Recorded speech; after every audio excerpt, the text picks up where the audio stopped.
আচ্ছা বন্ধুরা, আমরা তো ফেসবুকে এসেছি কাজ করতে, তাই না? সোশ্যাল মিডিয়াতে ফেমাস হতে, ভাইরাল হতে, যাতে আমাদেরকে সবাই চেনে, সবাই জানুক, এটাই তো। তার জন্য আমরা কিন্তু ফেসবুকে কাজ করি। কিন্তু আমি দেখেছি অনেকে আছে ফেসবুকের মধ্যেই ঝগড়া করে। যেমন ধরো, আমাকে নিয়ে কেউ রোস্ট করলো, হয়তো আমার কোনো একটা ভিডিওটা তার কমেডিয়ান লাগলো বা কোনো খারাপ যাই কিছু লাগলো, এটা হয়তো রোস্ট করলো। এবার সেইটা নিয়ে যার ভিডিও, যাকে নিয়ে রোস্ট করলো, আবার সে কিন্তু অপরজনাকে নিয়ে একটা ভিডিও বানালো, কি না ঝগড়া। তা আমি বলবো, ঝগড়া না করে রোস্ট করো, এমন রোস্ট করো যে সে একটা ভালো কিছু করেছে তাকে নিয়ে রোস্ট করো, বা কোনো কমেডি করেছে তাকে নিয়ে রোস্ট করো, কিন্তু এমন কিছু রোস্ট করো না যে তার বদনাম হোক, তাই না? তার বদনাম হোক এই নিয়ে কেউ রোস্ট করো না। বা সে, হয়তো আমি মানছি সে ভুল ভিডিও বানায়, তা মানছি সে ভুল ভিডিও বানায়, ঠিক আছে, বানাক। কিন্তু তুমি যে তাকে নিয়ে রোস্টটা করছো তার একটা নোংরা ভিডিও নিয়ে, তুমি কি জানো তোমার ফেসবুকে যে তোমার পরিবার ফ্যামিলিরা তোমার ভিডিওটা কিন্তু দেখছে, তোমার ভিডিওর মধ্যেও সেই নোংরা ভিডিওটা অ্যাড করে তুমি রোস্ট করছো, ভিডিও বানাচ্ছো, সেটা কি ঠিক? সেটা কিন্তু ঠিক নয়। তাই তুমি যে ঠিক রাখো। আমার কথাটা যদি খারাপ লাগে অবশ্যই বলবে। আর আমি সবাইকে বলবো, ভাইরাল হতে গিয়ে এমন কিছু করো না যে নিজের মান সম্মানটা ডুবিয়ে দেবে। এইভাবে করো না।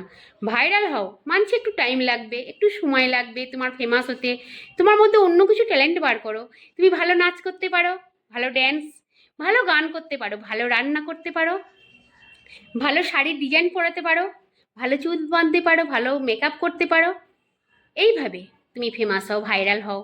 কিন্তু এমন কিছু করে ভাইরাল হয়েও না যে সেটাতে তোমার পরবর্তীকালে তুমি নিজেকেই লজ্জা পাবে যে আমি এইভাবে ভাইরালটা হয়েছিলাম, এই ভিডিওর মাধ্যমে আমি ভাইরাল হয়েছিলাম, কিন্তু সেই ভিডিওটা কি, সেই ভিডিওটা কিন্তু সমাজে চলার মতো নয়।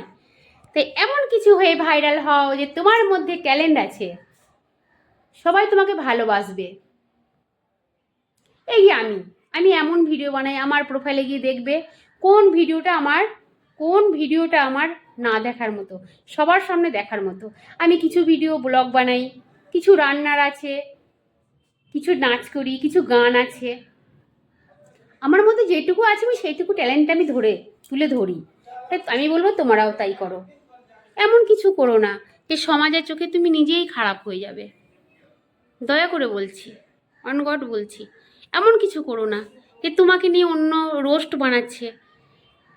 সে তো ভালোই ভিডিও বানায়, কিন্তু তোমাকে নিয়ে রোস্ট বানাচ্ছে, তার ভিডিওর মধ্যে একটা নোংরা ভিডিও চলে আসছে। তার পরিবারও দেখে, সে কিন্তু বুঝছে না যে আমি ওকে নিয়ে রোস্ট বানাচ্ছি। এই ভিডিওটা কিন্তু আমার ভিডিওটা আমার ফ্যামিলি, পরিবার, আমার ছেলে মেয়ে সন্তান সবাই দেখবে। তারও তো দিমাগ নেই। তুমি তো নোংরা ভিডিও বানাচ্ছ, যে রোস্ট বানাচ্ছে সে কি করছো? তুমি নিজে করছো না, কিন্তু অন্যর ভিডিওটা তোমার ভিডিওর মধ্যে তুলে ধরছো।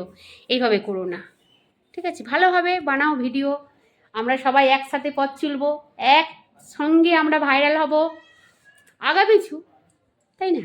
ভালোবাসা দিয়ে এই ফেসবুক প্ল্যাটফর্ম, শুধু ফেসবুক নয়, ইনস্টাগ্রাম, ইউটিউব, যা যা আছে আমাদের এই সোশ্যাল মিডিয়ায়, আমরা সবাই কিন্তু ভিডিও বানাই, যার যেমন ট্যালেন্ট বানিয়ে যাই। দেখি এই কপাল যদি খুলে যায়, আমরা তো একটু ইনকামের আশাই করি, তাই না? সবাই কিন্তু ফেমাস হয়, ভাইরাল হয়, বা কিন্তু বেশিরভাগ কিন্তু ইনকাম, আমরা কিন্তু ইনকামের জন্য আমরা ভিডিওটা বানাই।